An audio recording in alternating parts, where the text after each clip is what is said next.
NCAA Div 1 and Div 3 coaching experience with Quinnipiac, UMass Amherst, AIC, Hamilton College, and obviously here, Milwaukee School of Engineering. Can you explain the compete level that these players are expected or should learn at a younger age to bring with them, not only maybe to junior hockey, but especially needed at the college level? Yeah, no question. I think in our sport, at any level of college, you're going to want guys with a very high level of competitiveness. And I think that has to start at younger ages and has to start to get ingrained in you. The younger, the better. And because it's a hard thing to teach once you get to college hockey, if you're able to make it that far, that it's really, if you don't have that inner drive to be competitive, it's very challenging for a coach to get that out of you at that stage of your life. So the sooner you can really start to be a competitive person, the better.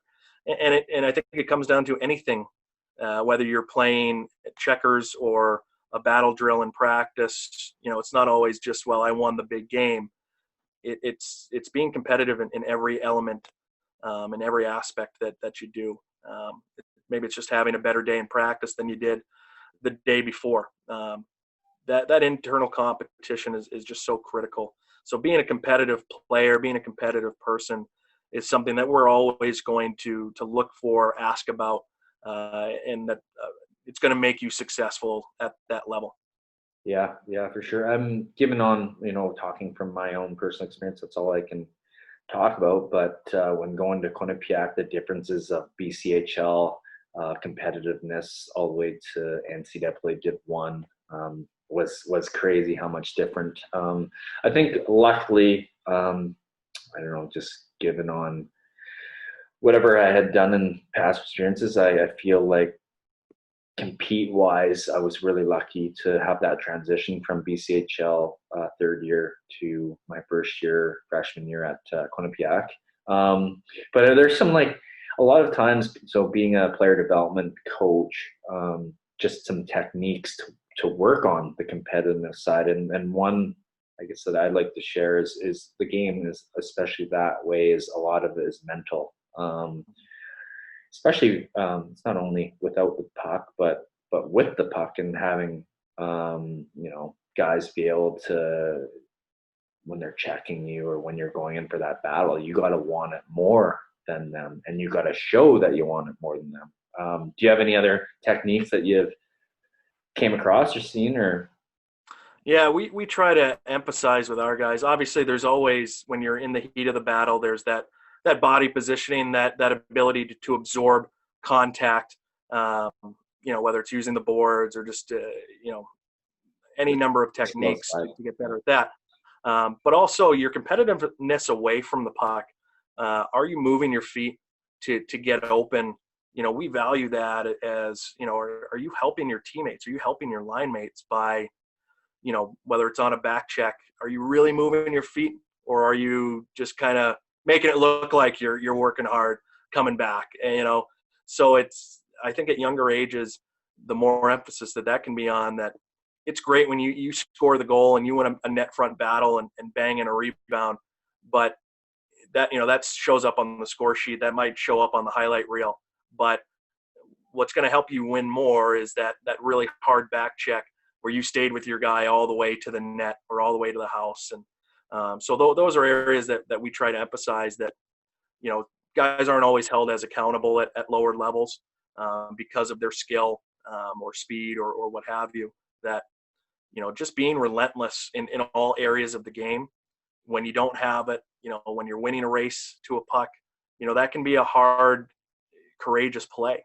And then ultimately you may have to take a hit to make a play, but you do that by winning a foot race, to do so. So I think things like that, we really try to emphasize, that sacrifice element of your play away from the puck and that competitiveness, because it's just as important, if not more, than being competitive when you have it.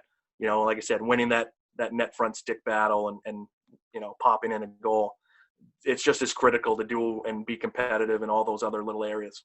Yeah, and then even bringing in the perspective of a 5'8", 5'10" player going against a 6'3" D-man in front of the net or going for that loose puck, it changes a lot, and what that comes down to is, yeah, not only being faster than the guy and getting that body position, but the mindset to be able to go against anyone.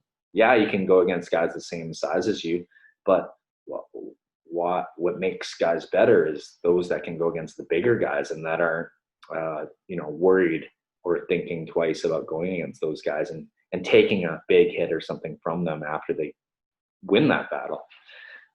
Different perspectives, obviously, and a lot of that's mental. Yeah, it takes pride and it takes practice. And, taking pride in any of those little battles, no, you're not going to, say coach is doing a net front battle drill, in practice. No, you may not win every single one. Sometimes physics just takes over, but it's that willingness to want to try it.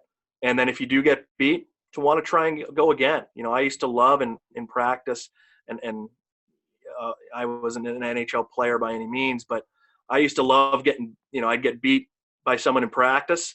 I'd want to immediately go right back to that same guy and want to try and go at it again versus, maybe I'll find a smaller guy where I know I can, I got a better chance of winning this. So, I think that it's like you said, it's a lot mental and it's a lot of just your own personal mindset, and knowing that it's okay to fail and to lose some of those battles. That's okay. Especially in practice, as long as you're thinking back on it and learning from it and getting better little by little at least. It doesn't have to make a big jump of that. But just what you're talking of is like the competitiveness, right? And you have that fire in you that you want to beat that guy the second time or third time. And that's why, when teams play against each other in tournaments, the one team, the favorite or someone will beat that team in the round robin, but then they play in the final and that team can't beat them for the second time because that team mentality of competitiveness comes into play and they're not going to allow it to happen again. They just know what they're going to bring and what it's going to take to win. 100%. And I'm from the New England area and grew up a Patriots fan. And so, obviously you learn a lot from guys like Tom Brady. And one of my favorite stories, even though obviously he's moved on, but one of my favorite stories was when he first, took Drew Bledsoe's job when Drew got hurt. And there, the next table over at a dinner, guys were, what's going to happen when Drew comes back? And Brady overheard it and he just said, he's not getting his job back. And it is a little bit of arrogance for sure, but at the end of the day, it's just competitive. Like, I'm not giving anything back, and I don't care who he is, what he's done. And I think the more you have that attitude while keeping your feet on the ground, right? And putting in the work to back that up, you're going to be successful at anything that you do. Yeah, that's a great story because, some players, they're arrogant, they're cocky, but you need a bit of that taste to it. Look at Tom Brady now. He's not looking back at all from that, and he's just going forward, and the things that he's accomplished is amazing, and it's history in the NFL. But